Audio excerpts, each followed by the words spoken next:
Teman-teman, saat teduh kita ini, edisi yang ke-17, diambil dari Kitab Kejadian pasal yang ke-8.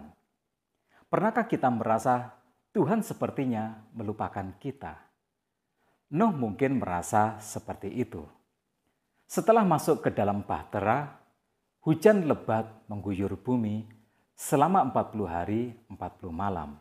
Bukan itu saja, semua mata air di bawah samudra terbelah sehingga air dari atas dan dari bawah meluap menutupi bumi. Nah, bagaimanakah Nuh menjalani itu semua? Dia ada di bahtera karena Tuhan. Dia tidak sedang liburan di kapal pesiar. Nuh mungkin berharap Tuhan akan selalu berbicara dengannya setiap waktu, setiap saat. Tetapi Alkitab tidak menceritakan ini terjadi atau tidak. Tetapi di ayat yang pertama dikatakan, maka Allah mengingat Nuh dan segala binatang liar dan segala ternak yang bersama-sama dengan dia dalam bahtera itu. Dan Allah membuat angin menghembus melalui bumi sehingga air itu turun.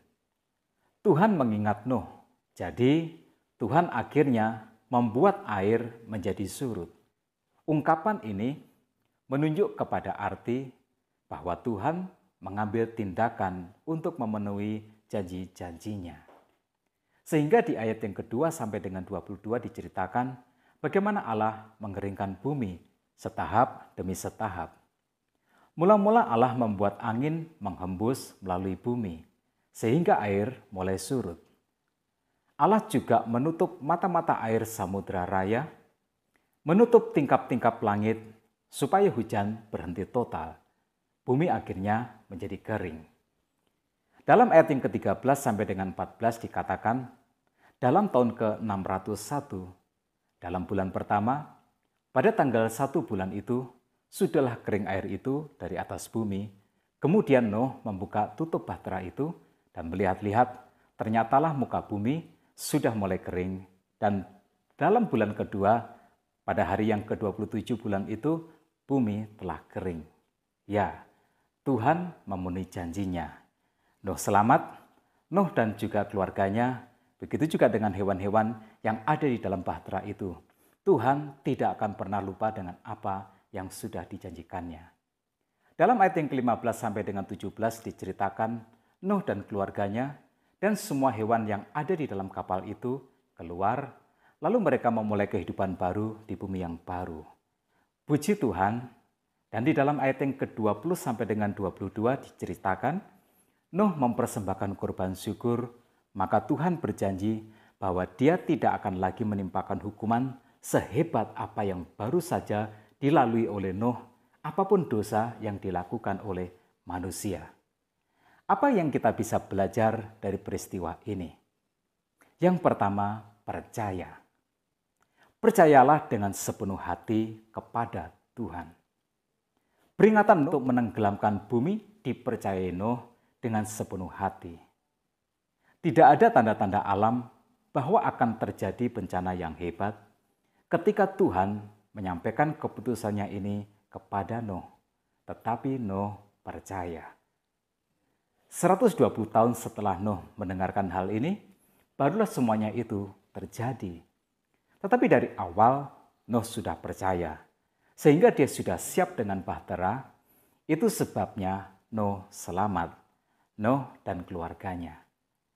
Yang kedua, kita perlu belajar taat. Nuh taat ketika Tuhan memerintahkannya untuk membuat bahtera. Bahkan dikatakan Nuh membuatnya persis seperti yang diperintahkan Tuhan kepadanya. Keselamatan Nuh ditentukan oleh ketaatannya. Dan seberapa Nuh nyaman di dalam bahtera itu juga tergantung dari seberapa Nuh taat. Cobalah bayangkan jika seandainya Nuh mengurang-urangi ukurannya dan juga mengurang-urangi bahan untuk membuat bahtera itu. Jika ini yang Nuh lakukan, Nuh sedang membahayakan dirinya sendiri dan juga seisi kapalnya. Dan bahtera itu menjadi tempat yang tidak akan nyaman untuk ditinggali selama banjir besar itu. Tetapi Nuh taat. maka 1 tahun dalam kapal itu dapat dilaluinya tidak sesengsara jika seandainya dia membuat bahtera itu asal-asalan. Yang ketiga, dari kisah Nuh ini juga kita bisa belajar tentang hebatnya ketekunan.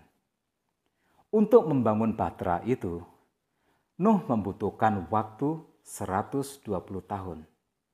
Nasibnya di atas bahtera selama 1 tahun banjir besar itu ditentukan oleh 120 tahun bagaimana dia membangun bahtera itu bukan waktu yang singkat, tetapi Nuh mendapatkan hasil yang pantas. Ketekunan dan kesabaran adalah alat pembayar keberhasilan. Apa yang kita bisa petik dari kisah ini sebagai inspirasi dan motivasi bagi kita? Yang pertama, percayalah bahwa Tuhan selalu ingat akan janjinya. Dia juga selalu ingat umatnya. Tidak usah kita khawatir tentang masa-masa sulit kita, karena sejatinya Tuhan menolong dan memelihara umatnya. Yang kedua, ketaatan kita pastilah membuahkan keselamatan.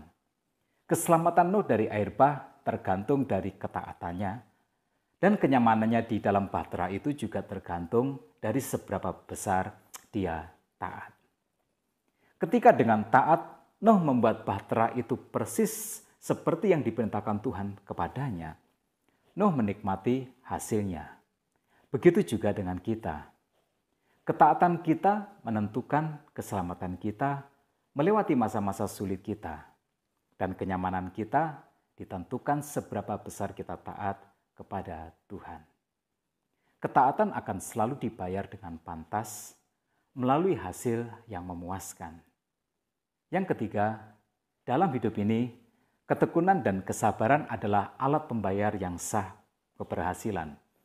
Karena semua ada prosesnya.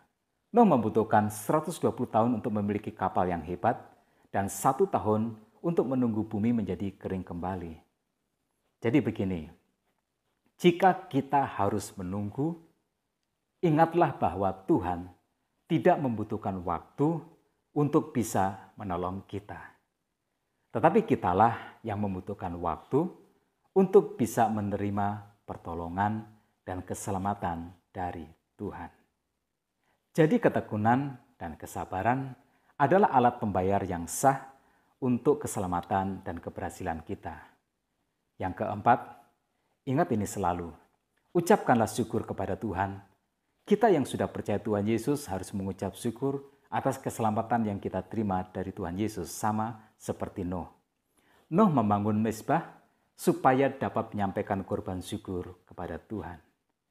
Kehidupan barunya di bumi yang baru diawalinya dengan mengingat Tuhan melalui korban syukurnya. Jangan pernah tinggalkan ibadahmu, karena ibadahmu adalah korban syukurmu kepada Tuhanmu. Tuhan Yesus memberkati kita semua.